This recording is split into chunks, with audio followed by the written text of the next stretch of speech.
The official landfall of Hurricane Michael happened about 40 miles east of where I am near Mexico Beach, with winds of 155 miles per hour. As Brooke was saying, that's just 2 miles per hour short of being a Category 5 storm.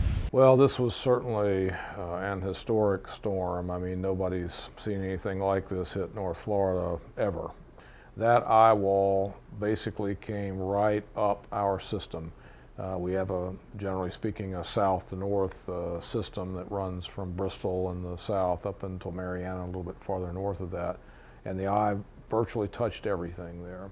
And so we saw significant wind speeds, something quite similar to a tornado just ripping through the center of our distribution system. Snapshot is Jackson County has pretty much been destroyed. We talked with FPU, with our Gulf Power partners, and when you've got the entire power grid that's gone, that's going to take a little time. And everybody's working trying to get that back online. This system was really devastated. The substation was intact, but the distribution from the substations was devastated. Had a lot of poles down, a lot of transformers, a lot of conductors on the ground. So we done more rebuild this system more than just put stuff back off the ground up. This is not a repair job like it's been for us the last couple of times in Fernandina Beach on Amelia Island. We have several thousand poles that are damaged that we're going to have to replace, and literally miles and miles and miles of wire. We've got some stretches on our system where virtually every pole is on the ground. We're going to have to rebuild the whole thing. It's been a humbling experience. It's the first time I ever went through anything like this.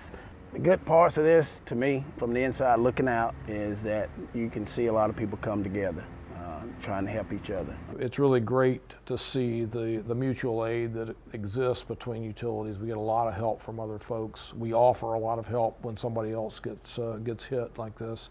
Part of the limitations that you have when you go through a restoration process like this is trying to stage the materials and the outside people that are coming to help you, so that you can match them up with a motel room or a cot on the floor or something, a hot meal. I mean, we're logistically spending a lot of money trying to get these guys fed and housed and, make sure that they're safe and that we have enough materials to do the job. Our neighborhood and our community have really worked together along with our federal government, state government to get the resources in here to help everyone. Well, joining us now by phone is Florida Senator Marco Rubio. Senator, thank you for calling in this morning. What can you tell us about what you're seeing as the sun did rise this morning and we just finally began to get a look at the actual damage and destruction to your state?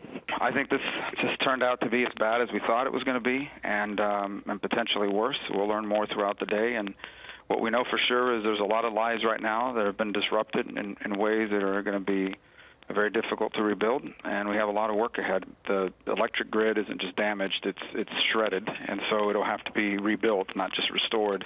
And then the hard work begins. People talk about restoring power. Without power, you have no cell phone towers, you have no ability to sustain life over periods of time. You can't restore power into lines that are on the ground and feeding into water or other places. But I think initially from the federal government, what we're going to need is additional resources for search and rescue.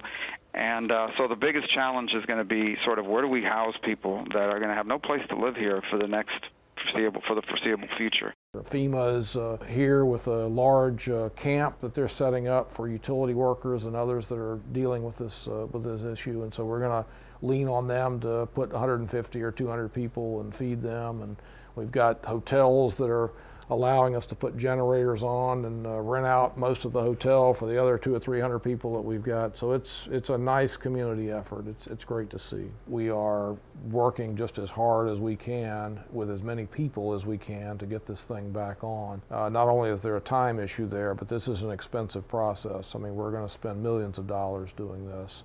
And we're going to do it because we have to. I mean, we have an obligation to serve these customers. It's been a tough 4 weeks, I can tell you that. But watching the people of our town, our communities come together and work together as one has been a great thing. To take the positive out of this disaster. We know who the critical care customers are. We know who the medical alert customers are. And so we're pretty systematic in bringing folks back on after a storm.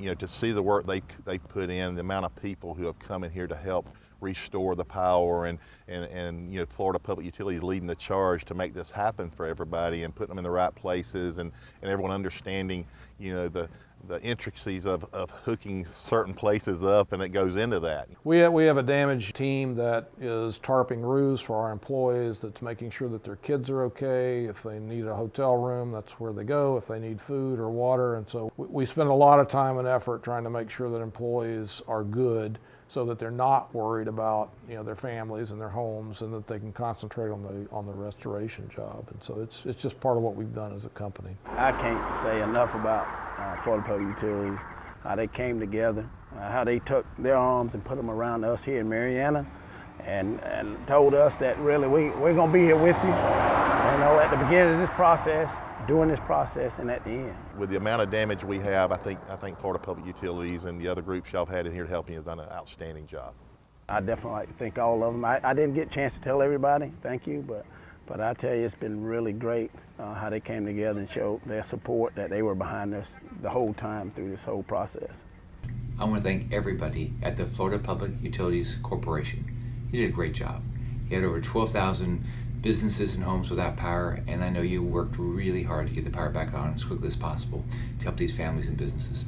Job well done. Thank you for all you've done to help people fully recover.